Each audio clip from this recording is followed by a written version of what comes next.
oras ng break. Nasa hardin ng kanilang paaralan ang 12 taong gulang na batang babae na si Yani. Tahimik na nag-iisa sa isang sulok, pinagmamasdan ang mga bulaklak. Subalit hindi nagtagal, lumapit ang isang grupo ng mga kaklase niya at nangunguna rito si Mateo. Ang batang laging tila may hinahanap na dahilan upang siya ay kutyain. Tignan niyo yan, parang lagi na lang tahimik si Yani. Baka naman aswang talaga yan, kaya walang kaibigan. Hindi ako aswang, Mateo. Gusto ko mapag-isa, kaya wala kayong pakialam. Aba, marunong palang magsalita si Yani. Akala ko pag tuluyan ka nagalit, lalabas sa mga pangil mo. Wala akong kailangan na patunayan sa inyo. Ano, takot ka ba sa mga tao kaya tahimik ka na lang palagi? Baka natatakot kang lumabas ang tunay mong anyo. Hindi mo alam ang sinasabi mo kaya layuan niyo ako. Gusto ko mag-isa. Ano nga ba ang alam mo? Pustahan tayo, hindi ka naman talaga tao eh. Sige nga, patunayan mo nga na hindi ka aswang. Sinabi ko na, wala akong kailangan na patunayan. Ano, baka natatakot ka lang lumaban. Kaya ka walang kaibigan kasi lagi kang tahimik na parang may tinatago eh. Mas mabuti pang walang kaibigan kaysa may kaibigan gaya mo. Hulo, nagalit na si Yani oh. Baka sumigaw na yan ng malakas gaya ng isang ibon. Mateo, tigilan mo na ako. Ayoko nga tumigil. Bakit? Baka kapag tuluyan ka na kasing nagalit, maging tunay kang aswang, ha? Sige nga, magpakita ka ng pangil. Ayoko may masamang mangyari. Kaya bago ka magsalita ng kung ano-ano, isipin mo muna. Narinig niyo yun? Parang nananakot si Yani. Baka naman may balak tong gawin sa atin, mga tol. Baka oras na para matakot kayo. Pero hindi sa akin, kundi sa sarili niyong asal. Walang magtatanggol sa'yo. Wala ka na ngang kaibigan, wala ka rin mga magulang. Kawawang bata. Hindi mo alam ang buhay ko, Mateo. Wala kang karapatang sabihin yan. Bakit? Totoo naman ah. Kawawa ka nga, Yani. Lagi kang nag-iisa. Walang magtatanggol. Kung aswang ka talaga, siguro matagal ka nang pinabayaan ng mga magulang mo dahil wala kang kwenta. Huwag mong idadamay ang mga magulang ko sa kalokohan mo. Oo, ayan. Galit na galit. Ano, tatakutin mo kami? Hindi naman talaga totoo na aswang ka, di ba? Takot ka lang lumaban. Mas pipiliin ko pang mapag-isa kaysa sumama sa mga taong katulad mo. Kung sa tingin mo, wala akong kakampi, baka mali ka. Aba, may banta pa? Sino naman ang kakampi sa'yo, ha? Wala ka ngang kaibigan eh. Sige nga, ipakita mo nga kung anong kaya mo kung aswang ka talaga, Yani. Darating ang panahon. Makikita mo kung sino talaga ang may dahilan para matakot. Huy, saan ka pupunta? Huy! Umuwi ng bahay si Yani. Saktong wala silang klase dahil absent ang guro nila. Pagdating ng bahay, kinumusta si Yani ng Lolo Dennis at Lola Betty niya. Si Lolo Dennis at Lola Betty ang nag-alaga kay Yani nang mamatay ang mga magulang nito. Nagpanggap siyang okay siya dahil ayaw niyang mag-alala ang lolo at lola niya. Magandang hapon po, Lola, Lolo. Kumusta kayo rito? Mano po? Okay lang kami, Apo. Ikaw, kumusta ka? Okay naman po. Alam niyo ba, perfect ako sa math kanina. Ang galing-galing talaga ng apo ko. Walang kupas ang kagalingan. Sakto lang naman po, Lolo. Tsaka mana sa'yo to. Congrats sa'yo, Apo, ha. Ipagpatuloy mo pa. Siyempre naman, apo. Mana ka talaga sa amin ng lola mo. Pero hindi lang sa galing, ha. Pati sa bait. Salamat po, Lolo. Kaya nga po, ayokong bigyan kayo ng problema. Basta po, para sa inyo, gagawin ko ang lahat ng makakaya ko. Naku, Apo, Basta't mahal na mahal ka namin ng lolo mo. Huwag kang mag-alala sa amin. Kami dapat ang nag-aalala sa'yo. Sabihin mo lang kung may problema ka, ha, Apo? Opo, Lola. Promise po, okay lang talaga ako. Ayoko kayong pag-alalahanin. Kaya nga po, pagdating sa school, ginagawa ko ang best ko para mapasaya kayo. Salamat, Apo. Alam naming mahirap din para sa'yo. Pero tandaan mo, nandito kami ng lola mo palagi. Kahit ano pang mangyari, hindi ka namin pababayaan. Salamat po, Lolo, Lola. Sobrang mahal na mahal ko rin po kayo. Araw ng Sabado, sumama si Yani sa lolo at lola niya sa bukid. Tumulong siya sa pag-aani ng mga aanihin. Habang nasa gulayan sila, seryoso silang nag-uusap. Hindi ka na lang sana sumama, Apo. Ginawa mo na lang sana yung mga assignment mo. Okay lang po, Lola. Hindi naman masyadong mahirap ang mga assignments ko. Uuwi lang tayo ng maaga, ha? Para makapagsagot ka sa mga assignment mo. Okay lang, Lolo. Linggo pa naman bukas. Lola, may tanong ako. Ano yun, Apo? Bakit may mga taong mapanghusga? Tsaka, hindi ba sila masaya sa buhay nila? Kaya maninira at mga api na lang sila? Ay, naku, Apo. Bakit mo ba naitanong yan? Wala lang, sagutin mo na lang po. Alam mo, Apo, may mga taong mas pinipiling sakta ng iba kasi may mga bagay din silang hindi kayang harapin sa sarili nila. Minsan, yung pagiging mapanghusga nila paraan para itago ang sarili nilang takot at insecurities. Tama ang lolo mo, Yani. Minsan kasi, hindi lahat ng tao ay masaya sa buhay nila. Yung ibang tao, mas pinipili nilang manira dahil hindi nila makita ang kagandahan sa sarili nilang buhay. Kaya pala, Lola. Kasi minsan talaga, hindi ko maintindihan kung bakit kailangan nilang maging ganun. Apo, basta tandaan mo, kahit ano pa ang sabihin o gawin ng iba, huwag mong hayaang baguhin nila ang pagiging ikaw. Ipagpatuloy mo lang ang pagiging mabuti at huwag mong pababayaan ang sarili mo dahil lang sa kanila. Tsaka Yani, tandaan mo na ang tunay na lakas ay hindi laging sa pagsagot o paghihiganti.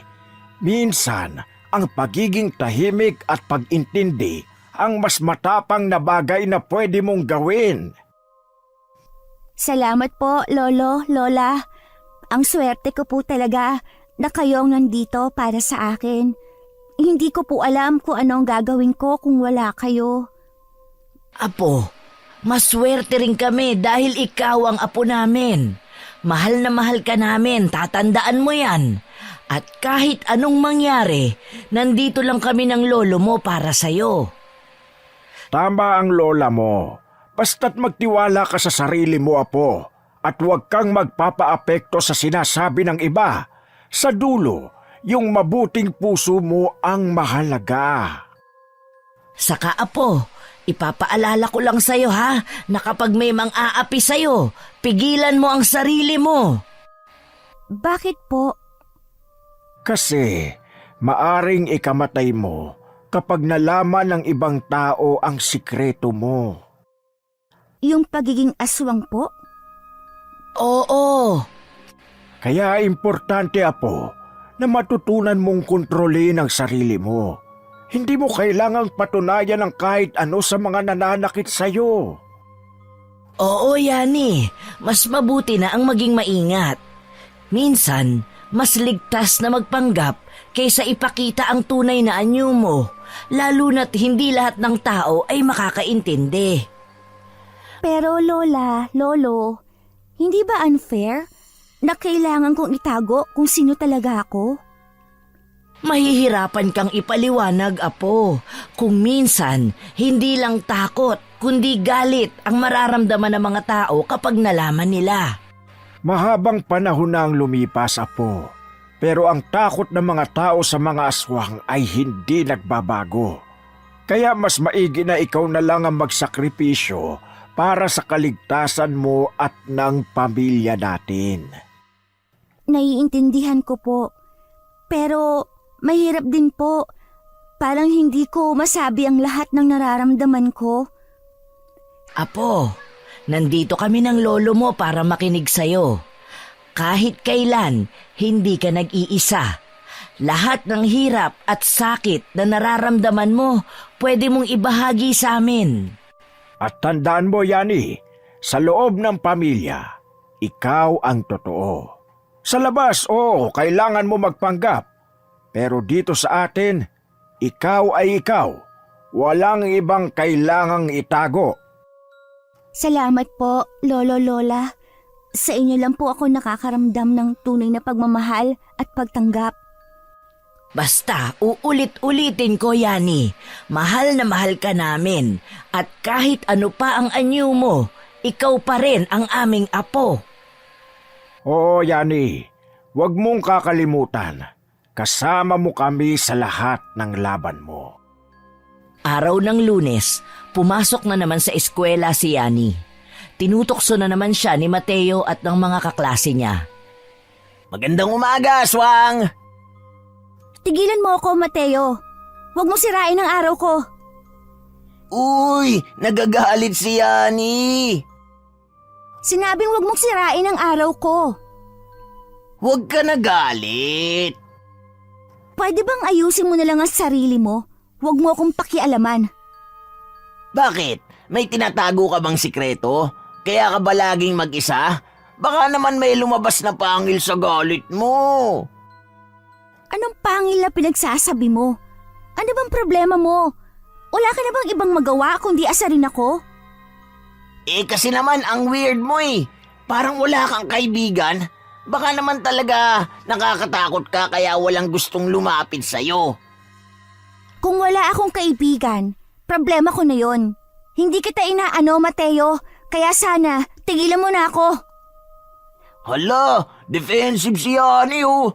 Siguro nga may tinatago kang hindi namin alam. Wala akong tinatago. Siguro, mas mabuting wag mong husgahan ng mga tao nang hindi mo sila kilala ng lubos. Aba, ang tapang mo ah. Baka sa isang araw, bigla ka nalang maglaho at bumalik bilang aswang. Kung isa nga akong aswang, talagang magbabalik ako para asarin ka. Takot ka lang aminin. Sige na, umamin ka na.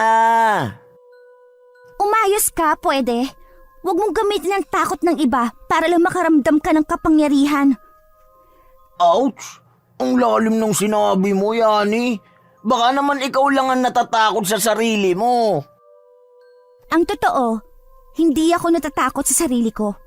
Mas natatakot ako sa mga kagaya mong hindi marunong rumispeto. Naku, ang drama mo naman. Pero sige, titigilan kita. Kung kaya ko. Sa labis na lungkot ni Yani, pumunta siya sa isang taniman ng mga gulay na may maliit na kubo. Tahimik at walang tao. Sa kanyang pagmumuni-muni, hindi niya napigilang magpalit ng anyo dahil sa galit sa mga nambubuli sa kanya. Naging aswang siya. Ang tawag sa kanilang lahi ay kwagbag na may kakayahang magpabilis ng lipad at galaw. May nakakatakot na huni, matatalim na tuka at naglalagas ang mga balahibo. Pinilit niyang pigilan ang kanyang sarili dahil sa tuwing nagpapalit siya ng anyo ay hirap na hirap siya, uhaw sa dugo at laman. Sa gitna ng tahimik na kagubatan, unti-unting nagiging matindi ang uhaw ni Yani. Hindi na niya napigilan ang sarili. Lumapit siya sa walang malay na baboy ramo. Pinagmamasdan ang bawat galaw nito habang nagpapalit ang anyo niya. Ang kanyang mga matay nagliliyab sa gutom at ang mga balahibo niya ay naglalagas habang naging mas malaki at mas matindi ang kanyang anyo bilang isang kwagbag. Habang binubuksan ng matatalim niyang tuka, ramdam niya ang kakaibang lakas na bumabalot sa kanya. Pero kasabay nito ang bigat ng pag-alam sa kanyang kapalaran bilang aswang.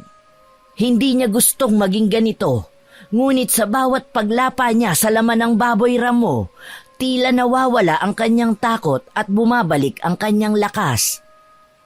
Matapos ang ilang saglit, nagbalik siya sa kubo, taglay ang pakiramdam ng kasiyahan at pagkabusog. Tahimik siyang nagbalik sa kanyang anyo bilang tao. Si Yani. Tumitig sa kanyang mga kamay at napabuntong hininga. Mabilis siyang umuwi sa bahay nila. Nadatnan niyang nasa kusina ang lola niya.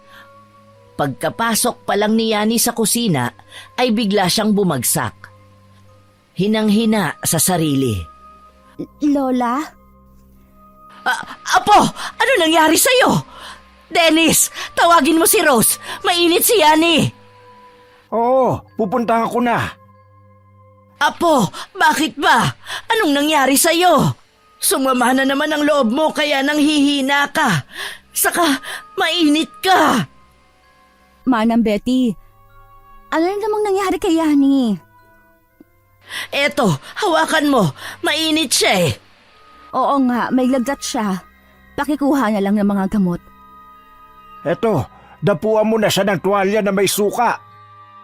Apo, gagamutin ka na. Hindi na siya makasalita. Ano nangyari sa kanya? Ganyan kapag nilalagnat yan, hindi na magsasalita. Hinang-hina ang katawan niya. Yani, apo, kaya mo bang sumagot? Anong nararamdaman mo? Hindi ko alam, Lola. Parang ang sakit ng ulo ko at mga bulong ng mga bata. Baka dahil sa mga nangyari sa school mo. Sige, kailangan mo muna magpahinga. Yani, ano bang nangyari sa'yo? Kung may problema ka, sabihin mo lang. Sabi nila, aswang ako. Huwag mo silang pakinggan, apo. Mga bata lang yan na hindi nakakaintindi.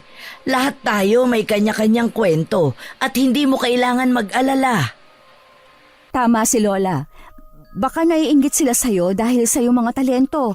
Magaling ka, Yani. Huwag mo silang bigyang halaga. Ngayon kumalma ka. Dadalhin kita sa doktor bukas kung hindi ka gagaling. Pero dapat matulog ka na ngayon. Okay ba, apo? Okay, Lola. Rose, pakibantayan si Yani. Kung hindi siya bumuti, baka kailangan nating iwanan ng bahay mamaya. Oo, Manong Dennis. Gagawin ko ang lahat para maalagaan siya. Huwag ka mag-alala. Alagaan mo ang sarili mo, apo. Hindi ka nag-iisa. Nandito kami para sa'yo. Salamat po, Lola. Mangarap pa akong... Sige, magpahinga ka na. Magdadasal kami na gumaling ka agad. Good night, apo. Mahal ka namin. Sa gitna ng pag-aalala, tahimik na binabantayan ni Lola Betty at Rose si Yani habang iniinom ang gamot na dala ni Rose. Sa bawat dampi ng tuwalya sa noo ni Yani, ramdam ng matanda ang init ng kanyang apo at naroon ang takot na baka may kinalaman ang kanyang pagpapalit ng anyo sa pagkakasakit nito. Manang Betty, hindi kaya kailangan natin siyang ipatingin sa doktor? Parang iba kasi ang init ng katawan niya. Hindi na, Rose. Ganito lang talaga si Yani kapag nilalagnat. Mabilis namang gumaling yung batang yan eh. Basta maaalagaan lang ng mabuti. Oo nga, Rose. Nakasanayan na namin to. Maraming salamat sa tulong mo, ha? Pero kaya na namin to. Kung ganon, aalis na ako para makapagpahinga si Yani. Basta, tawagin niyo lang ako kung may kailangan pa kayo, ha? Oo, sige. Salamat talaga, Rose. Nang makaalis si Rose, bumalik si Lola Betty sa tabi ni Yani. Pinipilit na pigilan ang sariling kaba. Ramdam niyang hindi ito ordinaryong lagnat. Tila may mabigat na dahilan sa likod ng panghihina ng kanyang apo. Lola, pasensya na po. Hindi ko po napigilan ang sarili ko. Apo, huwag mong sisihin ang sarili mo. Alam kong mahirap ang dinadala mo eh. Pero kailangan mong maging matatag. Lalo na kapag may mga bagay na hindi mo kayang kontrolin. Yani, Tandaan mong sinabi namin sa iyo, huwag mong hayaang manaig ang galit o lungkot. Dahil kapag napuno ka ng negatibong emosyon, mas mahihirapan kang kontrolin ang sarili mo. Lolo, Lola, ayoko ng ganito. Gusto ko na pong maging normal tulad ng ibang bata. Minsan talaga, Apo, mahirap tanggapin ang kapalaran natin. Pero nandito kami ni Lolo Dennis mo para gabayan ka. Huwag kang mawawala ng pag-asa. Pero Lola, bakit ako pa? Bakit hindi na lang ako tulad ng ibang bata na walang problema? Ay, ang bawat tao ay may kanya-kanyang pagsubok sa buhay. Ang importante, hindi ka nag-iisa. Nandito kami, handang makinig at umalalay sa'yo. Tandaan mo, Yani, ang mga pagsubok na ito ay nagiging dahilan upang lumakas tayo. Baka nga itong dahilan kung bakit may mga espesyal na kakayahan ka. Dapat mong yakapin ang iyong pagkatao. Pero natatakot po ako. Hindi ko alam kung paano. Naiintindihan ko, Apo. Ang takot ay normal, pero hindi ito dapat maging hadlang sa iyong pag-unlad. Kapag may takot ka, huwag mong kalilimutan na may mga taong handang sumuporta sa iyo. Ilang beses na rin akong natakot sa buhay, pero laging may liwanag sa dulo ng madilim na daan. Kapag natutunan mong makilala ang iyong sarili, matututunan mo ring mahalin ang iyong kakayahan.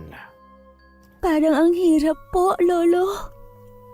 Minsan, ang pinakamahirap na bahagi ay ang simula. Pero isang hakbang lang ang kailangan mo. Kailangan mong subukan at maging matatag at hindi ka nag-iisa sa laban na ito. Salamat po, Lola at Lolo. Sasabihin ko po sa sarili ko na kailangan kong lumaban. Tama yan, Yani. Pagsikapan mo. Laging may araw pagkatapos ng bagyo. At huwag mong kalilimutan, mahal ka namin ano man ang mangyari. Huwag kang mawawala ng pag-asa at laging mangarap. May mga pangarap ka na maaaring makamit. Sige po, Lola. Susubukan ko. Ipagdasal niyo po ako. Siyempre naman, Apo. Pagsisiksikan natin ang mga dasal na yan hanggang sa makabawi ka. Ngayon, matulog ka na at hayaan mo kaming alagaan ka. Habang pinapakalma ng kanyang mga lolo at lola si Yani, nakaramdam siya ng konting ginhawa.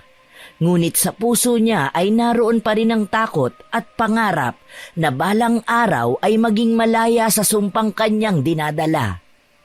3 araw na siyang hindi nakakapasok sa eskwela. Lola, medyo okay na ako. Baka bukas papasok na ako sa eskwelahan. Talaga ba?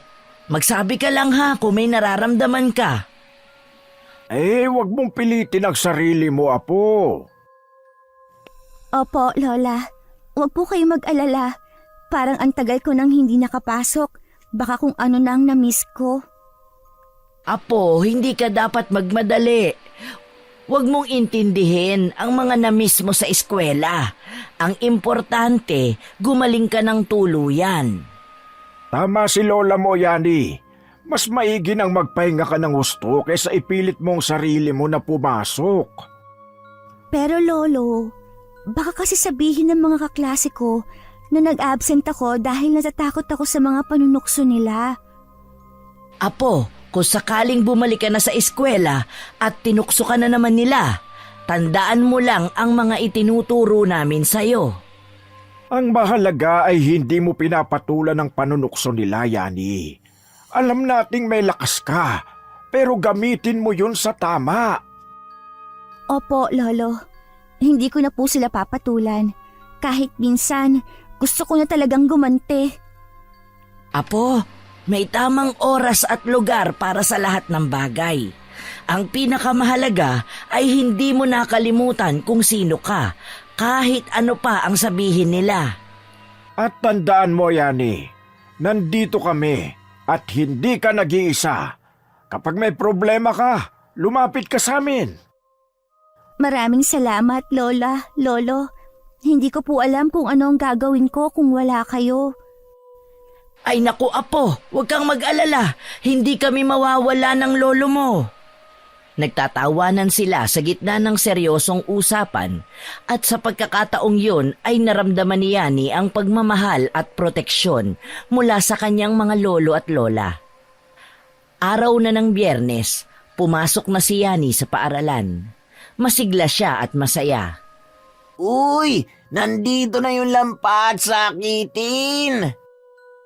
Kung wala kang magawa, lumayo ka sa akin, Mateo. Hindi kita kailangan. Oy, maagang galit si Yani. Hindi ako galit. Hindi ko lang gusto ang panunukso mo.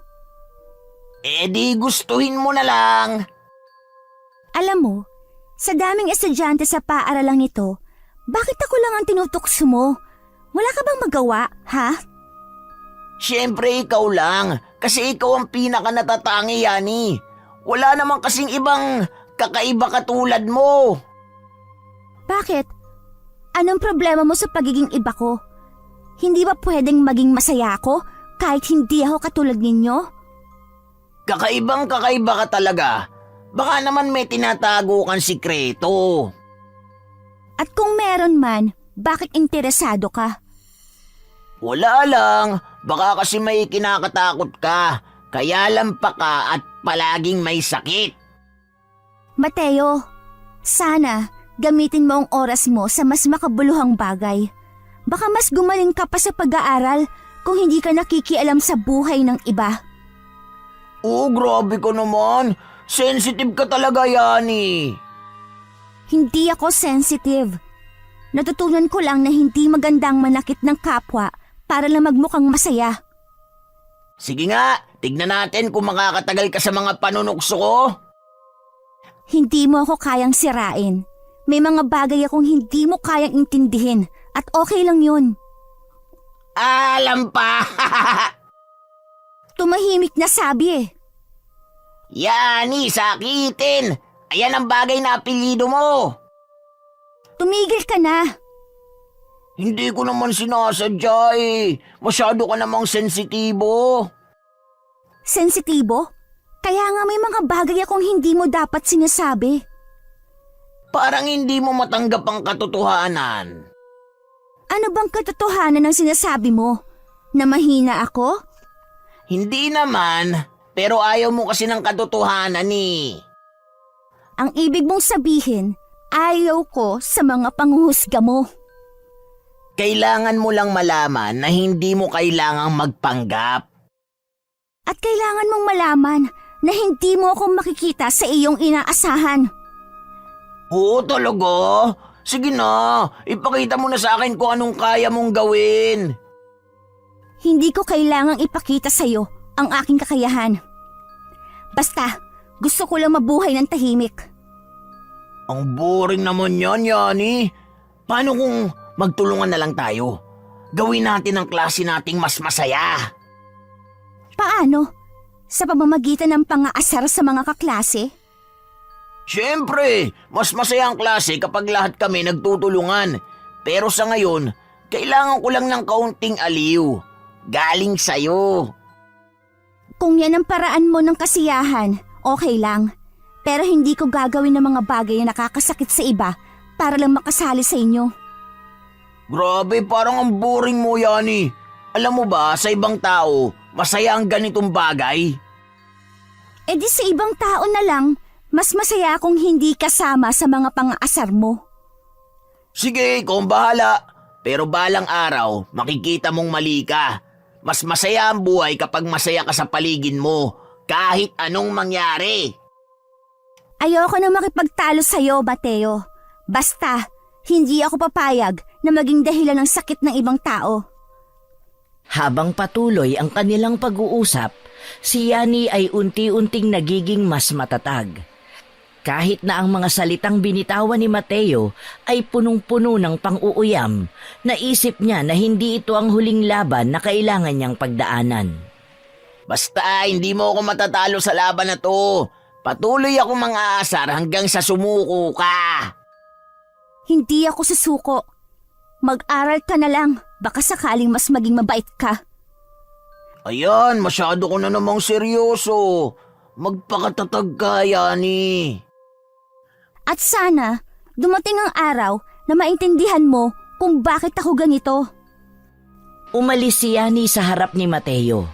Lumabas siya sa silid at pumunta sa masukal na lugar sa kanilang paaralan. Nagpalit siya ng anyo bilang kuwagbag. Galit na galit siya dahil patuloy pa rin siyang tinutukso ng mga kaklase, lalong-lalo na si Mateo. Nang maging aswang na si Yani ay bumalik siya sa eskwelahan at sinugod ang mga kaklase niyang bully. Tinakot niya ang mga ito.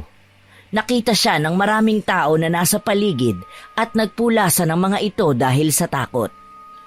Huwag mo kami saktan! Tulong! Kaya limaw! Mateo, ikaw ang may kasalanan nito. Ginulo mo ang pagkatao ko, kaya ito ang gante para tigilan mo ako. Oo, aswang ako. Isang kuwagbag na aswang. Ano, masaya ka na? Yani, ikaw? Pasensya na, hindi naman namin sinasadya eh. Katuwa lang naman yun eh. Akala ko mabait ka, Yani. Pero hindi pala. Sinong babait sa katulad ninyong bully? Yani, hindi ko alam. Hindi ko alam na ganitong nararamdaman mo. Hindi mo talaga malalaman dahil hindi ikaw ang pinagtatawanan at minamaliit araw-araw. Hindi ko naman sinasadya eh. Akala ko, biro lang lahat yun. Biro? Sa tingin mo, masaya ako sa bawat salitang sinasabi mo? Sa bawat titig ng panghuhusga? Hindi ko na ulit gagawin. Pinapangako ko, Yani. Pangako? Ilang beses na akong nakarinig ng pangako, Mateo. Yani, kalma ka lang. Hindi lahat ng tao makakaintindi sa'yo. Kung ganon, hindi ko na kailangan ng pag-intindi nila. Basta, ito ang huling beses na papahayag akong apak-apakan ninyo. Habang nakatayo si Yani sa harap ni Mateo, tila nagbago ang klima sa paligid. Malamig na hangin at nakakakilabot ito. Umihip pa ng malakas ang hangin dahil sa pagpagaspas ng pakpak ni Yani. Ha? Ano na naman yan, Yani? Sinabi ko na sa'yo, hindi mo ako kayang saktan sa mga salita mo. Ngayon, ipapakita ko sa'yo kung sino talaga ako. Ibinuka ni Yani ang kumikinang niyang balahibo. Sa bawat paggalaw niya sa kanyang pakpak ay nagtatanggalan ng mga balahibo. Nagliliparan ito na parang mga karayom na itinatapon sa paligid.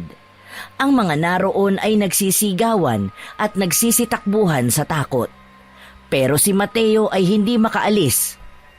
Nanginginig ang katawan niya at pilit na nagsisiksik sa gilid ng mga halaman. Anong ginagawa mo, Yani? Tumigil ka na! Patawad na! Sinabi ko na sa'yo, may mga bagay na hindi mo kayang intindihin. Hindi lahat ng bagay ay katulad ng iniisip mo. Naiintindihan mo na ba? Ang panunukso at panghuhusga mo ay may kapalit at ang bawat salita mo ay may kasamang responsibilidad. Sige na, Yani. Patawarin mo na ako. Hindi ko na ulitin. Pangako. Sana natutunan mo, Mateo. Hindi mo kailangan saktan ng ibang tao para lang masabing malakas ka. Ang tunay na lakas ay nasa loob ng bawat isa sa atin. Pero hindi mo yun makikita kung puro panghuhusgang nasa puso mo. Pagkatapos ng pagsasalita ni Yani, ay lumipad siyang palayo at iniwan ang takot na kaklase. Nang sumunod na mga araw, pumasok si Yani sa eskwela. Ang buong klase ay tahimik. Hindi siya makapaniwala sa nasaksihan. Umupo ulit siya sa kanyang upuan na parang walang nangyaring kakaiba. Pero makalipas ang ilang sandali, dumating ang mga estudyante. Pinagbabato siya ng mga nilukot na papel. Nagalit ulit si Yani sa kanila. Pero imbis na patulan ang mga ito, Umalis na lang siya para umiwas. Pumunta siya sa kagubatan. Nagpalipas siya ng sama ng loob. Hindi alam ang kanyang gagawin sa mga taong nananakit sa kanya. Nagutom siya kaya humanap siya ng hayop sa paligid. Nakakita siya ng 2 musang, matataba ang mga ito. Kaagad niyang sinunggaba ng mga ito at ginamitan ng matatalas niyang kuko. Nang hindi na gumagalaw ang mga hayop, ay kaagad niyang nilapa. Gutom na siya, kaya sakto sa kanya ang 2 musang. Nang mabusog siya ay naglinis siya ng katawan. Umuwi siya ng bahay nila, nagsumbong siya sa kanyang lolo at lola tungkol sa naganap sa eskwelahan. Apo, anong nangyari sa paaralan? Narinig ko ang balita kay Rose. Mano po, lola, lolo? Apo, sagutin mo ang tanong ng lola mo. Hindi ko na kasi kaya ang pang-aapi nila, lola eh. Kaya nilabas ko na ang tunay kong anyo. Apo, alam mo namang delikado kapag ipinakita mo ang tunay mong anyo. Hindi lahat ng tao ay handang tanggapin tayo. Pero lola, hindi ko na kasi kaya. Ang sakit na ng mga salitang binabato nila sa akin. Pati katawan ko, binato nila ng kung ano-ano. Pakiramdam ko, wala na akong halaga sa kanila. Naiintindihan namin ang nararamdaman mo, Apo. Pero dapat ay matutunan mong kontrolin ang galit mo. Ang tunay na lakas ay nasa pagpipigil at pagtitimpi. Pero, lolo, paano ko pipigilan ang sarili ko kung araw-araw na lang nila akong sinasaktan? Apo, sa ganitong panahon, mas lalo mong kailangan ng lakas ng loob. Hindi kailangang ipakita ang anyo mo para ipagtanggol ang sarili mo. Gusto ko lang naman natigilan na nila ako, lola. Ang hirap magpanggap na kaya kong magtiis. Lahat tayo ay may pinagdadaan ng ganyan, Yani. Ang ating uri ay matagal nang itinataboy ng lipunan. Ngunit hindi ibig sabihin nito na magpapakababa tayo sa kanilang antas. Pero lolo, hindi ba't may karapatan din akong ipagtanggol ang sarili ko? Tama ka, Apo. Pero may mas mainam na paraan para gawin yon. Hindi sa pagiging mabangis, kundi sa pagpapakita ng kabutihan kahit na mahirap. Hindi ko alam kung kaya ko pa, lola. Ang bigat sa pakiramdam. Dito ka namin gagabayan, Yani. Kapag natutunan mong magpatawad at tanggapin ang sarili mo, makakahanap ka ng kapayapaan. Pero paano ko gagawin yun? Paano kung muli nila akong saktan? Dahan-dahan lang, Apo. Ang unang hakbang ay ang pagpapatawad. Hindi lamang sa kanila kundi sa sarili mo rin. Mahirap pala talaga ang maging kakaiba, ano, lolo, lola? Oo, Apo. Pero lagi mong tandaan, hindi ka nag-iisa. Nandito kami at lagi naming pipiliing ipagtanggol ka. Makalipas ang ilang araw ay pumasok pa rin si Yani sa paaralan nila. Binaliwala ang lahat basta ang alam niya ay nagpapakatotoo siya. Habang nasa sulok ng silid ay may plano siyang naisip. Nagpasalamat siya dahil hindi naman siya tinatanong ng mga kaklase niya tungkol sa pagiging halimaw at hindi na rin siya inaapi ng mga ito. Nagdesisyon siyang mamigay ng pera dahil ito ang minsan na kinukuha ng mga kaklase niya. Tumayo siya at nagsalita sa harap. Makinig kayo. Ngayong araw na ito ay mamimigay ako ng perang pambao ninyo. Mamimigay ako ng kaunting tulong. Ha? Talaga, Yani? Oo, tsaka alam kong masisihan kayo nito. Palakpakan natin si Yani! Ang bait-bait niya pala! Kalimutan na lang natin ang lahat na nangyari ng nakaraan at mag-focus na tayo sa kabaitan ni Yani. Tara, sumunod kayo sa akin. Ha? Saan tayo pupunta? Di ba mamimigay ako ng pera? Kaya sumunod kayo sa akin. Alam niyo ba yung maliit na kubo sa likod ng paaralan natin? Doon sa may bakod. Oo, alam namin. Tara, doon ako mamimigay. Nandoon kasi ang alkansya ko. Bakit doon? Doon ka ba nakatira? Hindi ako nakatira doon. Wala ng tao doon kaya kapag wala ako sa mood, doon ako tumatambay. Doon ko ibinaon ang alkansya ko kasi alam kong walang kukuha nun doon. Ganun ba? Sige na nga. Tara na! Lakad tayo ng mabilis para makarating tayo kagad. Aba, excited ka yata magbigay ng pera, Yani. Bakit naman hindi? Alam kong matutuwa kayo. Basta, tiyakin ninyong wala kayong ibang gagawin kundi sumunod lang ha. Oo na, Yani. Promise, susunod lang kami. Oh, yan. Dito na tayo. Pumasok kayo at maghintay saglit. Kukunin ko lang alkansya ko. Ang dilim naman dito, Yani. Hindi ka ba natatakot pumunta dito mag-isa? Sanay na ako dito. Ako pa bang matatakot? Yani, bakit mo sinara? Anong ibig sabihin nito? Alam ko kung ano lang ang habol ninyo sa akin. Puro panlalamang. Kaya ngayon, narito kayo sa lugar kung saan kayo magmumuni-muni. Ano? Yani, palabasin mo kami! Wala kaming ginawa sa'yo ngayon! Ngayon, oo. Pero hindi ninyo inaalala ang ginawa ninyo sa akin noon? Kaya ngayon, dyan kayo muna at pag-isipan ang lahat ng yon. Yani, hindi kami matutulungan ng ganito. Hindi ganito ang kabaitan na gusto mong ipakita, di ba? Kabaitan? Alam kong kabaitan ang kailangan. Pero minsan, kailangan din nilang matutunan ng leksyon.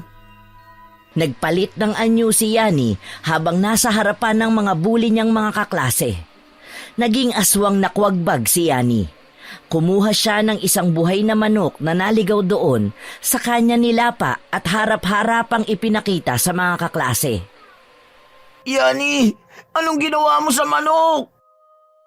Simple lang, nilapa ko.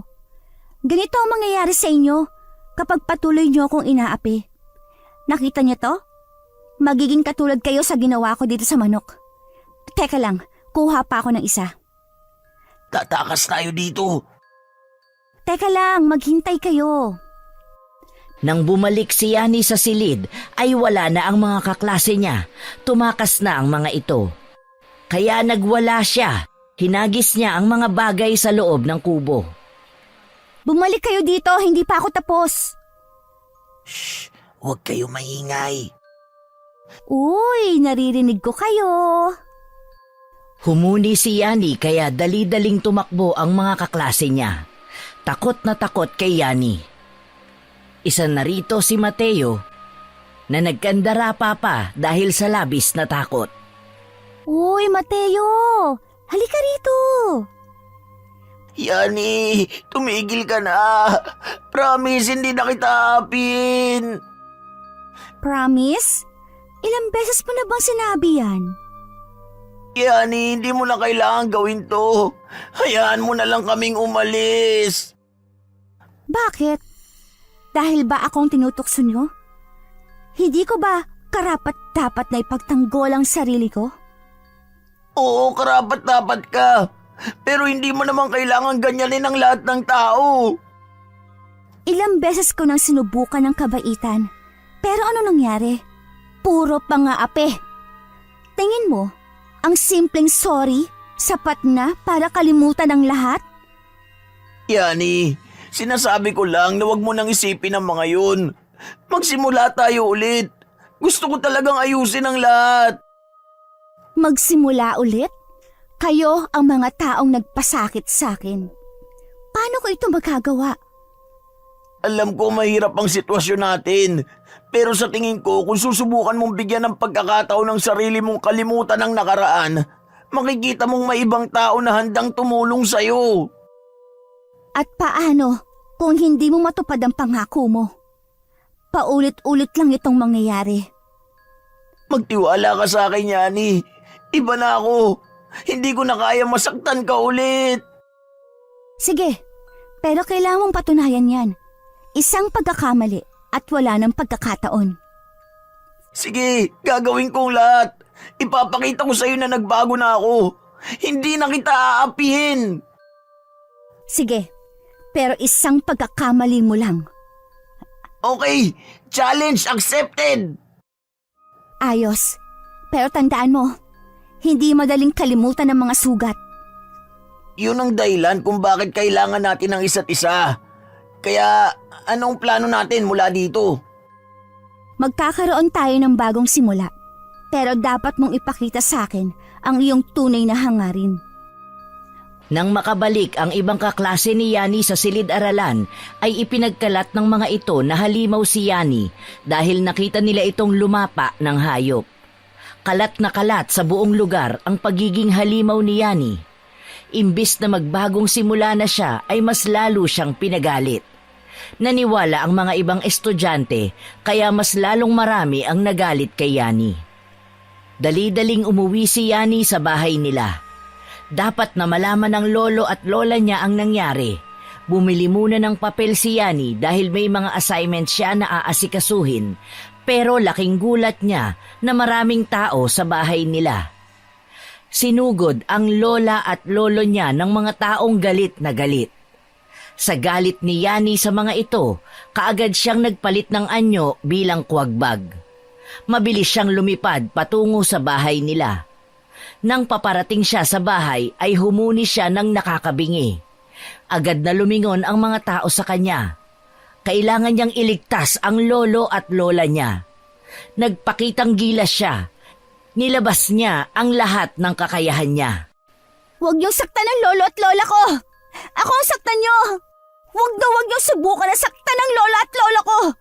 Makikita niyo talaga! Isa ka pa, Aling Rose! Ikaw ang may pakanalong lahat ng ito! Ipinagkalat mo sa kanila! Dapat lang, kasi mga halimaw kayo. Kung halimaw kami, ano ka? Isa ka sa mga dahilan kung bakit kami naging ganito. Ikaw ang tunay na halimaw, Yani. Paano mo kami nagagawang takutin? Hindi ko gustong takutin kayo, pero sinaktan niyo ako at ang mga mahal ko. Ngayon, walang makakasakit sa kanila. Yani, kumalma ka! Hindi ito makakabuti sa'yo! Gusto ko lang silang iligtas. Alam ko pero kailangan natin silang kausapin ng mahinahon. Wala akong intensyon na saktan ng mga lolo at lola mo, Yani. Pero natatakot kami sa'yo. Natatakot kayo sa akin? Bakit? Dahil sa kung ano ako? Oo, kasi iba ka. Nakita namin kung paano mo sinaktan ng iba. At anong ginawa ninyo sa akin? Ano nangyari sa akin dahil sa mga sinabi nyo? Inaapi? Sinaktan? Diba? Ang mga tao hindi palaging makakaunawa. Pero nandito ako. Handa akong makinig. Ang hirap. Kahit nangako ka. Pero anong ginawa mo? Pinagkalat mo sa lahat na halimaw ako. Pasensya na kung hindi ako tumupad sa usapan. Yani, hindi ko kaya mawala ang mga kaibigan ko, pati mga bata. Pero naiintindihan ko ang sakit na dinaranas mo. Sa tingin mo, kaya pa nating ayusin ito pagkatapos ng ginawa niyo sa akin? Oo, magsimula tayo. Dapat tayo makipag-usap, hindi mang-away. Pasensya na, Yani. Hindi ko naisip ang nararamdaman mo. Walang hiya kayo! Puro kayo pangako! Nagsitakbuhan ang mga tao, takot na takot. Agad na nag-anyong tao si Yani. Nilapitan niya agad ang lolo at lola niya. Apo, okay ka lang ba? Opo, Lola. Kayo ho ba, Lolo? Okay lang kami ng lola mo, Apo. Salamat at niligtas mo kami. Salamat, Lolo. Gusto ko sanang ipagtanggol kayo. Pero natatakot ako sa mga tao. Hindi mo kailangang mag-alala, Apo. Ipinakita mo kung gaano ka katatag. Napakahusay mo. Tama si lola mo. Pero sana'y magkaroon tayo ng pagkakataong makipag-usap sa mga tao. Kailangan nilang maunawaan kung sino ka talaga. Oo nga, pero paano natin sila mahihikayat? Takot sila sa akin. Maaaring kailangan nilang makita ang iyong mabuting puso. Huwag tayong magpadala sa takot. Mahalaga ang pagkakaintindihan. Nandito tayo para sa isa't isa. Magpakatatag ka, Yani. Palagi kaming nandito para sa'yo. Salamat, Lolo at Lola. Gusto ko talagang ipakita sa kanila na hindi ako masama. Pwede kang magsimula sa pamamagitan ng pag-imbita sa kanila sa isang pagtitipon. Ipahayag mo ang iyong saloobin. Opo, pwede tayo magkaroon ng isang araw ng pag-uusap at palitan ng ideya. Mahalaga ang komunikasyon, Apo. Ang mga tao ay mas magiging handang makinig kapag nakikita nilang handa ka ring makipag-usap. Ano man ang mangyari, nandito kami para sa iyo. Huwag kang matakot. Salamat, Lola. Magsasagawa ako ng pagtitipon. Kailangan ko lang ipakita sa kanila kung sino talaga ako. Hindi lang bilang isang aswang, kundi bilang si Yani. Mahalaga ang pagiging tapat sa iyong sarili, Apo. Iparamdam mo sa kanila ang iyong tunay na pagkatao. Opo, Lolo. Handa na akong ipakita sa kanila ang aking totoo. Salamat sa suporta. Matapos ang mga nangyari ay nagbago na sana ang pananaw sa buhay ni Yani. Pero naging masama lang ang tingin niya sa mga tao. Hindi siya makalimot sa mga nangyaring pang-aapi at pananakit ng mga tao sa paligid. Mas lalong sumama ang ugali niya. Bakit ko sila dapat patawarin, Lola? Paulit-ulit lang ako nasaktan ng mga tao. Naiintindihan ko, Apo. Mahirap kalimutan ang mga bagay na yon. Pero ang sama ng loob ay hindi makakabuti sa'yo.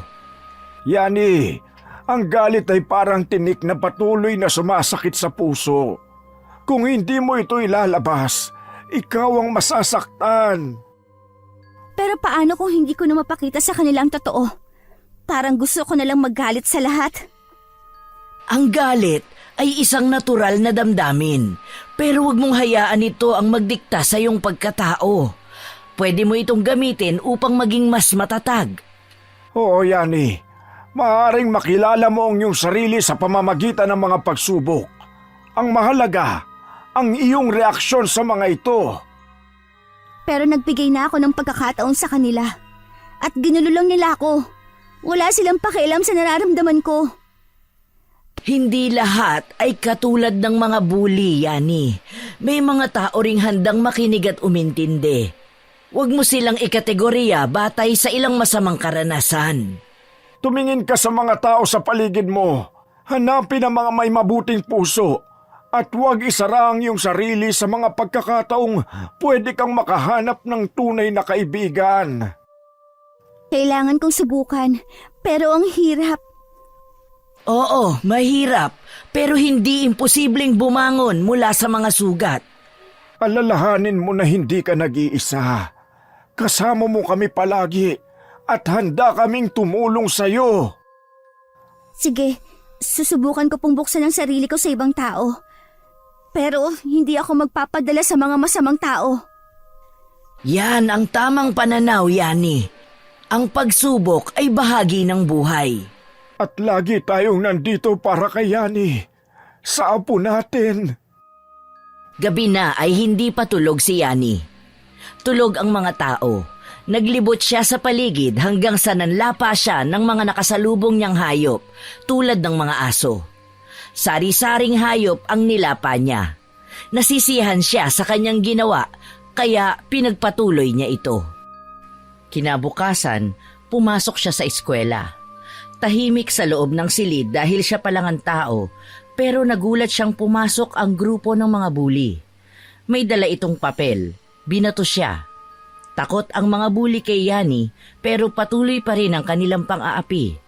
Nagsisigawan ang mga kasama ni Mateo. Yani, lampas, sakitin, maputla, halimaw! Tumigil kayo, mga walang hiya! Hindi kami titigil! Halimaw ka! Halimaw! Tama na, ano bang kasalanan ko sa inyo?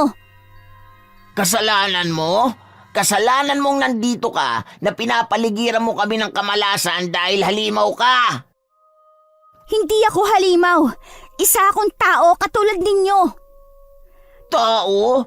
Kung tao ka, bakit ganyan ang itsura mo? Tsaka yung pinapakita mo? Bakit hindi ka namin gusto? Bakit? Kailan ba kita ginusto? Kung ganito lang din pala ang pagtingin ninyo sa akin. Kasi Yani, hindi ka dapat nandito. Lahat ng nandito ay ayaw sa'yo. Masaya ka ba, Mateo? Masaya ka bang saktan ako? Bakit ka lumalapit? Natatakot ka ba? Kung sa tingin mo, natatakot ako sa inyo, nagkakamali ka. Kung halimaw nga ako tulad ng sinasabi ninyo, anong gagawin ninyo? Ipakikita namin sa lahat na halimaw ka nga. Ay, oo nga pala, alam na ng lahat. Sige, ipakita mo ulit sa kanila. Pero tandaan mo ito, Mateo. Ang bawat galit na itinatanim mo sa akin, babalik din sa'yo. Mga kaibigan, tara na! Lumabas na tayo dito! Ako ang lalabas. Naglakad palabas ng silid si Yani. Tahimik ngunit puno ng galit at hinanakit sa puso. Alam niyang kailangan niyang maging matatag para sa sarili niya. Pero nagdesisyon siyang dumaan sa mapanganib na labanan. Bumalik siya sa silid-aralan. Sa kanyang paghuni ay dinala niya ang mga bully sa abandonadong bahay. Pinaglaruan niya ang mga ito. Tama na, Yani! Anong tama? Nung sinabi kong tama ng pang-aapi niyo sa akin, nakinig ba kayo? Yani, patawarin mo na kami. Hindi na namin ulitin, promise. Ilang beses ko na bang narinig yan sa'yo? Pero paulit-ulit mo pa rin ako inaapi. Hindi ko alam, Yani. Nagsisisi na ako. Nagsisisi ka lang dahil natatakot ka ngayon. Hindi dahil totoong pagsisisi mo. Alam mo bang wala na akong pakialam sa mga pangako mo? Yani, parang awa mo na. Hindi ko sinasadya. Hindi sinasadya. Sa bawat salita mong mapanlait, sa bawat pang-aaping ginawa mo sa akin, hindi mo sinasadya. Yani, patawarin mo na kami. Natuto na kami. Hindi ko na maibabalik ang mga araw na pinahirapan niyo ako. At kahit ilang beses kayong magmakaawa, hindi ibig sabihin na makakalimutan kong lahat ng sakit na dinulot niyo sa akin. Hindi na kami mga api, Yani. Pangako. Wala na akong pakialam sa mga pangako mo, Mateo. Naglakad palayo si Yani. Iniwan ang mga bully sa abandonadong bahay. Ngayon, dala niya ang sakit at galit. Ngunit mas alam niya nang hindi siya papayag na muling apihin ng kahit na sino. Sa kanyang paglalakad ay hindi niya inaasahang makakasalubong niya ang kanyang Lolo Dennis at Lola Betty. Sabi ko na nga ba dito ka lang namin matatagpuan. Umuwi na tayo, Apo. Sige po, Lola, Lolo. Uuwi na po ako. Mano po? Ano yung sumigaw sa loob ng bahay? Wala Lola. Pusa lang yan. May dinala kasi akong pusa dyan para minsan makasama ko. Pusa? May pusa bang nagsasalita at tumatawag ng tulong? Guni-guni mo lang yon, Lolo. Tara na po. Hindi pusa yun. Puntahan natin, Dennis. Lola, Lolo. Lola! Lolo! Nandito kami! Apo, totoo ba yung naririnig namin? Sino yung tumatawag sa amin? Wala yon, Lola. Pinaglalaroan lang siguro kayo ng guni-guni ninyo. Hindi ko yan guni-guni, Yani. Alam kong may mga tao sa loob. Lolo Dennis! Lola Betty! Tulong! Bakit may mga tao sa loob ng abandonadong bahay? Anong ginawa mo? Lola, hindi po sa lahat ng pagkakataon kaya ko magpatawad. Sila po ang mga nangaapi sa akin. Alam naming nasaktan ka, Apo. Pero hindi tamang gantihan sila ng galit. Hindi ba tinuro namin sa'yo na ang mabuting puso ang pinakamalakas na sandata? Yani, pasensya na. Hindi ko talaga alam na ganito kalalim ang sugat na nagawa ko. Hindi nyo na maiintindihan ang sakit at hirap na pinagdaanan ko.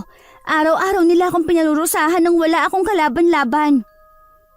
Totoo, Apo. Hindi natin kayang baguhin ang nakaraan. Pero nasa iyo pa rin ang kapangyarihan kung paano mo haharapin at babaguhin ang kinabukasan. Ang puot ay parang tanikala. Ikaw rin ang hindi makakawala. Apo, Bakit hindi mo bigyan ng pagkakataon ng sarili mong makalaya sa galit? Pero, ang sakit. Hindi ko alam kung kaya ko. Yani, hindi na namin mababago ang nagawa namin. Pero mula ngayon babawi kami kung papayagan mo. Apo, laging may pagkakataon para sa pagbabago. Minsan, kahit ang mga sugat ay may aral na dala. Sige, Lola, Lolo, susubukan ko po. Pero ayoko munang makita silang muli. Naiintindihan namin, Apo. Umuwi na tayo. Maya-maya pa ay dumating ang mga tao sa baryo. Binugbog ang lolo at lola ni Yani. Nag-anyong kwagbag si Yani. Naging mas mabangis kaysa sa dati. Walang hiya kayo. Huwag niyong saktan ng lola at lolo ko. Kumbinsihin ninyo akong maging mabait pero hindi kayo naging mabait sa amin. Yani, tama na! Maawa ka sa amin. Patawarin mo kami, Yani! Aray! Ang sakit ng kalmot mo! Nag-uumapaw sa galit si Yani. Tumitig siya ng malalim kay Mateo at Rose habang hinahaplos ang sugat ng kanyang mga lolo at lola. Maawa? Kailan ba kayo naawa sa amin? Tuwing pinapahirapan niyo ko, wala kayong awa. Bakit ngayon? Hinihiling niyo ito. Yani, hindi namin alam na ganito kalalim ang galit mo. Yani, mali kami. Nagkamali kami. Hindi namin naisip na aabot sa ganito. Ngayon niyo lang napagtanto? Ngayon lang, dahil kayo na nasasaktan? Hindi niyo naranasan ang takot at sakit na naranasan ko araw-araw. Apo, tama na. Hayaan mo na sila. Hindi natin kailangang bumaba sa kanilang antas. Pero Lola, hindi ko kaya magpatawad ng ganong kadali. Gusto ko silang makaramdam ng sakit na tulad ng dinanas ko. Apo, ang tunay na lakas ay hindi nasa paghihiganti. Nasa pagpapalaya sa galit. Alam namin na walang kapatawaran ang ginawa namin, Yani. Pero sana, bigyan mo kami ng pagkakataon na magbago. Paano ako makasisiguro na totoong sinasabi ninyo? Yani, kung mabibigyan mo kami ng isa pang pagkakataon, gagawin namin ang lahat para makabawi. Huwag niyong kalimutan ang araw na to. Dahil sa uuliting saktan ninyo ko, hindi na ako magdadalawang isip. Nang makalayo na sila Yani kasama ang kanyang lolo at lola, naramdaman niyang hindi pa rin tuluyang natatapos ang galit at paghihiganti sa kanyang puso. Alam niyang kahit nagpakumbaba ang mga tao, ang sugat sa kanyang puso ay nananatili. Apo, tama na ang galit. Kung ipagpapatuloy mo ang paghihiganti, hindi ka kailanman magiging maligaya. Pero, Lola, hindi ko sila mapapatawad sa mga ginawa nila. Lahat ng sakit at pang-aapi, hindi basta mawawala ang alaalang yun. Yani, may mga bagay na hindi natin kontrolado. Ngunit nasa atin kung paano tayo tutugon. Nakakayanan mo ang lahat ng ito dahil malakas ka, hindi dahil sa paghihiganti. Hindi man lubusang kumbinsido, nagpasya si Yani na magpahinga muna. Ngunit sa kanyang isip, alam niyang hindi siya magiging ganap na payapa hanggat hindi niya nasisiguro ang kaligtasan ng kanyang pamilya. Lumipas ang ilang araw, ngunit ang takot at galit ay nananatiling buhay sa kanyang puso. Kinabukasan, sa eskwelahan, napansin ni Yani na ang mga bully niyang kaklase na sina Mateo at ang grupo nito ay tila lumalayo at umiiwas sa kanya. Alam niya na hindi sa takot lamang nababago ang ugali ng tao. Hindi pa tayo dito nagtatapos. Kailangan ko ipakita sa kanila na hindi basta-basta ang isang tulad ko. Kung gusto nilang bumawi, kailangan nilang patunayan yon. Nang gabing yon, bumalik si Yani sa abandonadong bahay na dating kanilang pinagtagpuan. Alam niyang ang kanyang pagkatao at ang kanyang kapangyarihan ay nagbigay sa kanya ng lakas. Ngunit may bahagi sa kanya na naghahanap ng kapayapaan. Hindi nakaligtas kay Lolo Dennis at Lola Betty ang pagkawala ni Yani sa bahay ng gabing yon. Alam nila kung saan siya maaaring magpunta. Tahimik silang sumunod sa kanya. Bit-bit ang pag-asang mahipo ang puso ng kanilang apo na puno ng galit. Apo! Alam kong nandito ka. Patawarin mo kami kung hindi ka namin kayang maunawaan ng lubos. Pero nandito kami para sa'yo. Lola, Lolo, bakit kayo nandito? Gusto ko mapag-isa. Apo, hindi kami aalis hanggat hindi ka namin nakikitang may kapayapaan sa iyong puso. Naiintindihan namin ang galit mo. Ngunit hindi nito mapapawi ang sakit ng nakaraan. Paano ko sila mapapatawad, Lolo? Paulit-ulit nila akong sinaktan at inapi. Anong karapatan nilang mabuhay ng payapa habang ako'y nababalot sa takot at galit? Hindi mo kailangang patawarin sila para sa kanila, kundi para sa sarili mo. Hindi mo kayang dalhin ang bigat ng galit habang buhay. Palalayain mo ang sarili mo kapag natutunan mong bitawan ang sakit. Sa yakap ng kanyang lola, unti-unting naramdaman ni Yani ang init at pagmamahal na bumabalot sa kanya. Para bang sa unang pagkakataon, nagkaroon siya ng silong mula sa unos na kanyang nararamdaman. Paano, Lola? Paano ko mabibitawan ang sakit na ito? Apo, unti-unti. Sa bawat araw na pipiliin mong maging mabuti sa kabila ng pait, doon ka magiging tunay na malakas. At sa gabing yon, sa abandonadong bahay, nagkaroon ng munting liwanag sa puso ni Yani na puno ng dilim. Alam niyang hindi magiging madali ang paglalakbay, ngunit sa gabay ng kanyang lolo at lola, nagsimula siyang mangarap ng kapayapaan. Nang makauwi sila, ay laking gulat nila na sinunog ang kanilang bahay. Sinunog ng mga tao at ng mga nang-aapi sa kanila. Mga buwisit. Yung bahay natin! Wala na tayong bahay. Nakita nilang abo na lang ang natira sa bahay na kanilang pinaghirapan. Ang mga alaala, kasiyahan at mga sakripisyo ay naglaho sa apoy na dala ng galit ng mga tao sa baryo. Mga walang awang tao. Hinding-hindi ko sila mapapatawad. Sila ang may kasalanan nito. Apo, hindi magiging madali ang mga susunod na araw. Ngunit hindi ibig sabihin na wala na tayong tirahan ay wala na rin tayong pag-asa. Ang mahalaga, buhay tayo at magkakasama. Hindi tayo tatalikod sa hirap, Apo. Malalagpasan natin ito ng magkakasama. Pero paano tayo magsisimula ulit?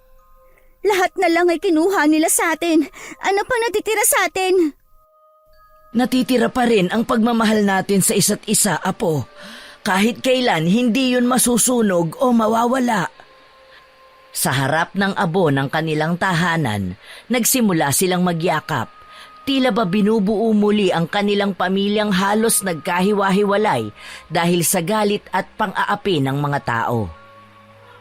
Apo, saan ka pupunta? Apo! Maghihigati ako, Lola. Magtago kayo. Sa mga salitang yon, nagbago ang anyo ni Yani. Ang kanyang anyo ay naging kuwagbag, puno ng galit at determinasyon. Hindi na siya ang batang naguguluhan, kundi isang mandirigma na handang ipaglaban ang kanyang pamilya. Huwag, Apo! Hindi ito ang solusyon! Ang paghihiganti ay hindi makakapagbigay sa atin ng kapayapaan! Yani, may mas mabuting paraan upang labanan ang mga ito. Hindi mo kailangang mag-isa. Kailangan kong ipakita sa kanila na hindi ako basta-basta matatakot. Ang lahat ng ginawa nila sa atin, hindi ko na kayang palampasin. Yani, hindi mo kayang dalhin ang bigat ng galit na ito. Ang paghihiganti ay magdadala lang ng higit pang sakit sa atin. Isipin mo ang mga pinagdaraanan ng ating pamilya.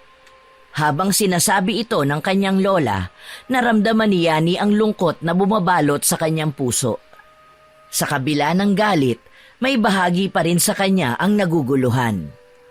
Pero paano natin mapapakita sa kanilang mali ang ginawa nila sa atin? Hindi ko alam kung paano ipaglaban ang ating dignidad kung walang aksyon. Ipaglaban natin ang ating dignidad sa tamang paraan. Huwag tayong maging katulad nila. May mga tao sa baryo na handang tumulong sa atin. Huwag tayong magmukmok. Ikaw ang liwanag sa aming buhay, Yani. Hindi mo kailangang maging madilim upang ipakita ang iyong lakas. Magkaisa tayo para sa isang mas mabuting bukas. Sige po, Lola, Lolo. Maghahanap ako ng paraan na hindi magdadala ng sakit. Pero hindi ko maiiwasan ang pakiramdam na kailangan kong ipagtanggol kayo. Sa puntong yon, sa kabila ng kanyang galit, unti-unting bumalik ang liwanag sa puso ni Yani. Nagpasya siyang hindi na lang umalis sa gitna ng gulo. At huminahon naman na ang lolo at lola niya. Pinatulog na lang niya ang dalawang matanda sa puno ng mahogani dahil may ginawang upuan ang lolo niya doon. Nang makatulog na sina Lolo Dennis at Lola Betty niya, ay agad siyang tumayo. Umalis siya, naghanap ng mga hayop na lalapain. Sa puno ng mangga ay nakakita siya ng manok, sinunggaban niya agad ito. Kung ano-anong hayop ang natagpuan niya at nilapa niya. Tinipon niya ang kanyang lakas para makapaghiganti sa mga tao. Hindi niya pwedeng palampasin ang ginawa ng taong galit sa kanila sa bahay nila. Habang palakad-lakad siya sa daan, may napapansin siyang anino ng tao. Nagtago siya sa gilid ng kahoy kung saan ay madilim. Nang lumampas na ang tao sa punong pinagtataguan niya, ay nakilala niya ito. Si Mateo, ang palaging nang aapi sa kanya. Kumusta? Sino ka? Hulaan mo. Hindi ako nakikipagbiruan. Kumusta, Mateo? Ako ito, si Yani, ang palagi mong inaapi sa paaralan. Yani, anong gagawin mo sa akin? Simple lang. Lalapain kita tulad ng mga ginawa ko sa mga hayop. Yani, huwag mo akong saktan. Wala akong ginawa masama sa'yo. Hindi ba't ikaw ang nangaapi sa akin? Ngayon, gusto ko lang malaman kung anong pakiramdam na nasa kabila ng lahat ng ito. Nagbibiro lang ako. Hindi ko sinasadya. Nagbibiro? Nagbiro ka ba sa mga araw na pinagtatawanan mo ako? Hinahampas at sinasaktan. Ngayon, nandito ka, nag-iisa at takot na takot. Yani, please. Maawa ka. Hindi ko na uulitin. Tama na. Hindi ko na kailangan ng pangako mo. Gusto kong malaman kung gaano kasakit ang mga ginawa mo sa akin. Hindi ko kaya makaramdam ng sakit. Pakiusap, huwag mong gawin to. Hindi mo ba alam? Kayo ang nagdala sa akin ng sakit at takot. Pero ngayong nandito ka, natutunan kong maging matatag. Yani, wala akong karapatan na saktan ka. Sana'y patawarin mo ko. Hindi ako sigurado kung makakalimutan kong lahat, Mateo. Pero ang tunay na pagbabago ay nagsisimula sa loob. Kaya ngayon, tingnan mo kung anong pakiramdam ng mawala ng kapangyarihan. Paano ko may papakita sa'yo na nagbago na ako? Magsimula ka sa pagtulong sa iba, sa mga taong gaya ko. Kung totoong pagnanais mong magbago, makikita mo ang paraan. Tingnan mo ang ginawa mo sa akin. Ngayon, mararamdaman mong sakit na dinanas ko. Aray, Yani, please, tama na. Hindi ko kaya makaramdam ng ganito. Hindi ba't yan ang gusto mong maramdaman? Paano mo naisip na okay lang nasaktan ako ng walang dahilan? Yani, may mga pagkakamali akong ginawa, pero hindi ko kailangan maranasan to. Paano mo nasabing hindi mo ito kailangan? Nag-enjoy ka nung pinagtatawanan mo ko, hindi ba? Oo, nagkamali ako, pero umalis na ako sa grupo. Wala na akong kasama. Nagbago na ako! Ang mga salita ay madali, Mateo. Pero kailan mo ipapakita ang mga to? Anong magagawa mo para makabawi sa lahat ng pinsalang dinulot mo? Gagawin kong lahat. Maglalakas loob ako makipag-ayos sa'yo at sa iba pa mga naapektuhan ko. Sana bigyan mo ako ng pagkakataon. Kapag umalis ka na, ito ang huling pagkakataon mo. Pero kung muli kang babalik sa dating ikaw, alam mong hindi mo na ako makikita. Oo, Yani. Ikaw ang boss ko ngayon. Gagawin ko ang tama.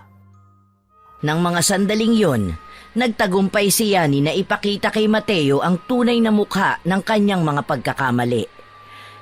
Iniwan ni Yani si Mateo na duguan ang mukha dahil sa pagkalmot niya. Dumako si Yani sa bahay ni Aling Rose, ang tagahilot niya noon na isa rin sa mga umaapi sa kanila. Yani, anong ginawa mo dito? Simple lang. Susunugin ko ang bahay mo. Wag! Maawa ka! Maawa? Yung bahay namin sinunog nyo, hindi ba? Naawa ba kayo? Hindi ko alam ang pinagsasabi mo, Yani. Wala akong alam dyan. Magmamaang-maangan ka pa? Itong para sa'yo. Aray! Yani! Masakit! Ang sakit ng kalmot mo! Yung kuko mo! Matalim! Masakit? Eh kung bahay mo kaya ang sunugin ko, para mas maramdaman mo ang sakit kapag nawalan ka ng bahay. Yani! Hindi mo kailangan gawin ito. Wala akong kinalaman sa nangyari sa inyo. Huwag mong isama ang mga walang kinalaman. Wala ka bang kinalaman? Ikaw ang nakisabay sa mga bully. Ikaw ang nagpasaya sa kanila habang pinagtatawanan nila ako. Ano ang kaibahan mo sa kanila? Oo, nagkamali ako. Pero hindi ko kaya mag-isa. Kung alam mo lang na ganyan ang mangyayari, sana hindi na lang ako sumama. Pero nag-enjoy kayo, di ba? Tawa ka ng tawa sa mga biro nila. Nakalimutan mo na ang isang tao ay nasasaktan.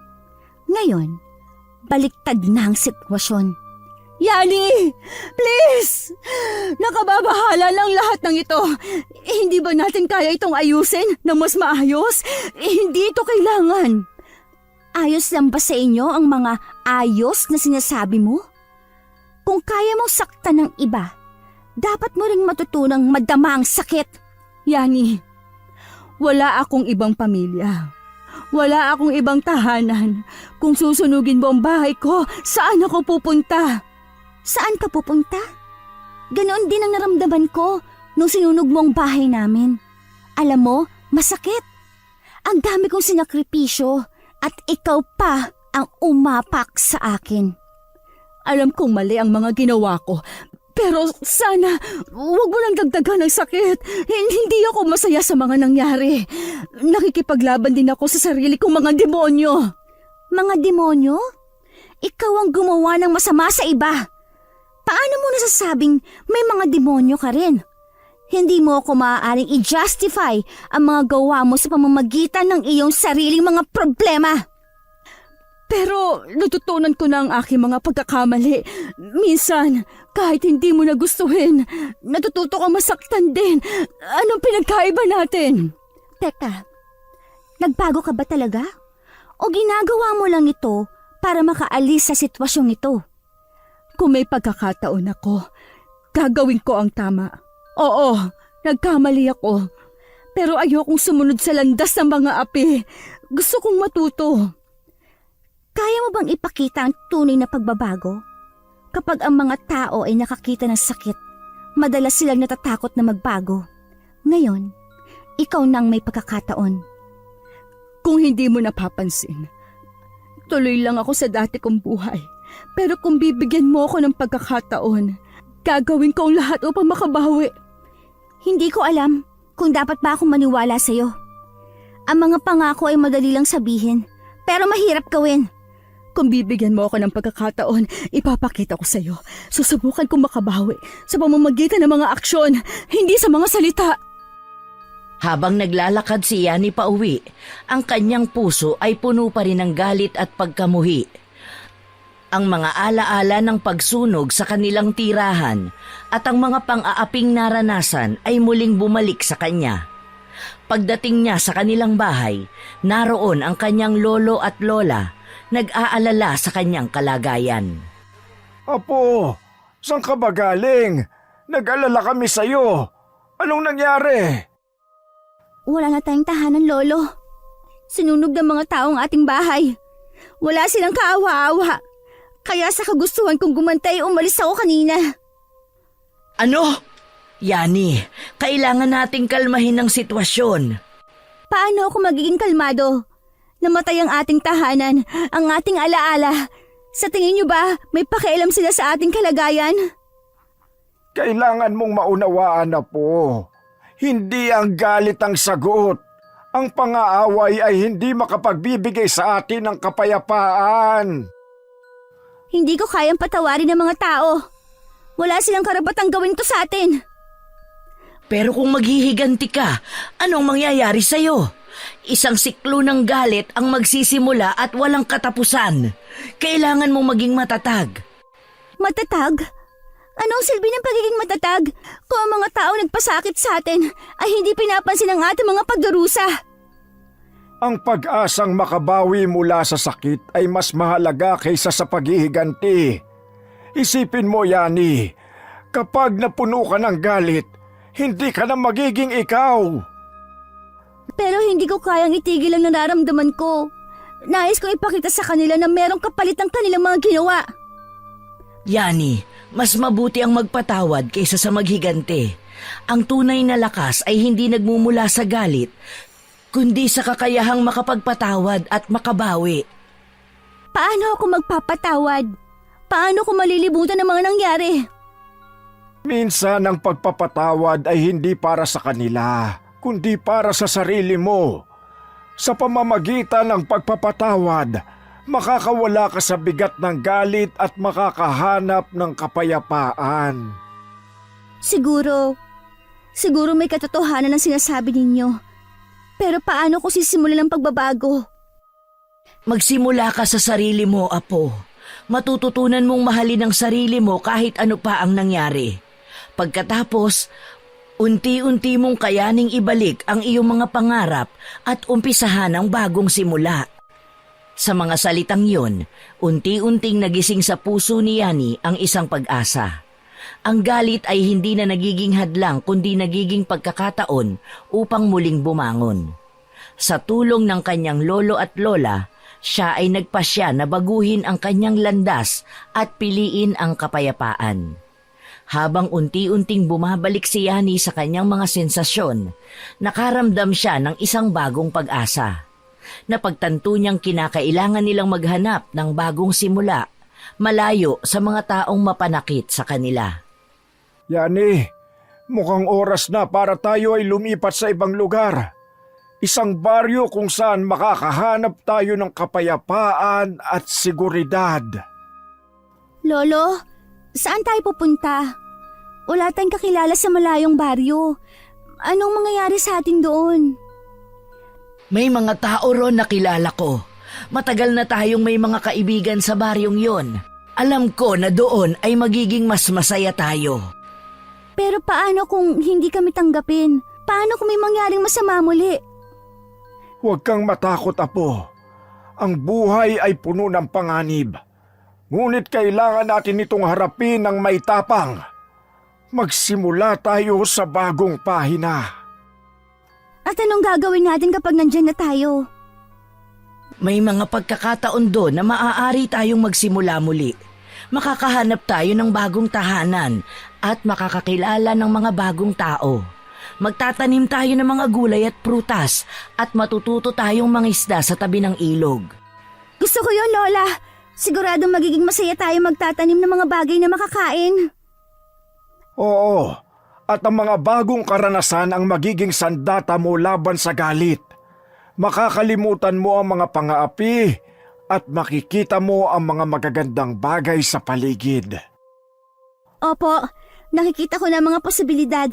Nais kong simulan ng bagong buhay. Kaya maghanda na tayo, Apo. Uuwi tayo sa ating mga alaala, pero sa isang mas magandang bersyon ng ating sarili. Sa mga sumunod na araw, pinagsikapan nilang ipunin ang kanilang mga gamit. Ang pag-asa sa bagong simula ay unti-unting nagbigay liwanag sa kanilang mga mata. Sa huli, sila'y naglakbay patungo sa bagong baryo. Nagdala ng kanilang mga pangarap at iniwan ang mga alaala ng nakaraan na puno ng sakit at pagdurusa. Sigurado akong magiging mas mabuti ang lahat. Sa bagong baryo, kami ay magiging masaya. Oo, Yani. Ang pinakamahalaga ay ang ating pamilya at ang pagmamahal na dala natin. Magiging bagong simula ito para sa atin. Isang pagkakataon na muling umusbong at mangarap. At sa paglipas ng panahon, natutunan ni Yani na ang tunay na lakas ay hindi nagmumula sa pag-aaway, kundi sa kakayahang bumangon, magpatawad at lumikha ng mas magandang kinabukasan. Sa pagdating nila sa bagong baryo, natagpuan ni Yani ang isang tahimik at maaliwalas na komunidad. Ang mga tao ay masasaya at ang mga bahay ay puno ng ngiti at pag-asa. Ngunit sa likod ng kanyang ngiti, may takot pa ring bumabalot sa kanyang puso. Alam niya na hindi pa siya ligtas mula sa kanyang nakaraan. Yani, gusto kong makinig ka ng mabuti. Sa bagong simula na ito, mahalaga ang iyong seguridad. Opo, Lolo. Ano po ba ang dapat kong gawin? Kailangan mong itago ang iyong tunay na pagkatao. Ang iyong kapangyarihan bilang kuwagbag ay dapat manatiling lihim. Isinalin lamang ito sa iyo ng iyong ina bago siya pumanaw. At alam mong delikado ito. Pero paano kung may makaalam? Baka hindi ko maikubli ang lahat. Minsan ang mga hindi alam ay nagiging banta. Huwag mong hayaan na malaman ng iba ang tungkol sa iyong kakayahan. Kung malaman nila, baka magdulot ito ng takot at galit. At ang mga tao ay hindi alam kung paano ka tratuhin. Oo, Apo. Ang kuwagbag ay itinuturing na isang alamat, isang bagay na kinatatakutan ng maraming tao. Kailangan mong ipakita ang iyong sarili na isang normal na tao. Naintindihan ko po. Ngunit paano kung may mangyaring masama sa akin at hindi ko magagamit ang kapangyarihan ko? Huwag kang matakot, Yani. Kapag dumating ang oras na kinakailangan mong gamitin ang iyong kapangyarihan, makikita mo ang tamang pagkakataon. Ang pagiging matatag at mapagmatsyag ay susi. Isang pamilya tayo at sama-sama tayong lalaban. Ang iyong pagkatao ay isang bahagi ng ating lahi, ngunit hindi ito ang tinutukoy ng iba. Salamat po, Lola at Lolo. Pipilitin kong itago ito at maging normal. Gagawin ko ang lahat para sa pamilya natin. Habang nagpatuloy sila sa kanilang bagong buhay, si Yani ay nagpasya na lumahok sa mga aktibidad ng baryo. Nakilala niya ang mga bagong kaibigan at unti-unting nakalimutan ang mga pasakit ng kanyang nakaraan. Gayunpaman sa kanyang puso, alam niyang ang kanyang sikreto ay patuloy na nagbabantay. Tara, maglaro tayo! Ipakita natin sa kanila na kaya natin magsaya kahit na may mga pagsubok sa buhay. Sa bawat araw na lumilipas, unti-unti niyang naiiwan ang takot at galit. Ngunit sa likod ng mga ngiti, ang alaala ng kanyang kapangyarihan bilang kuwagbag ay patuloy na nagbabantay. At sa kabila ng bagong simula, alam niyang ang kanyang pagkatao ay laging magiging bahagi ng kanyang kwento.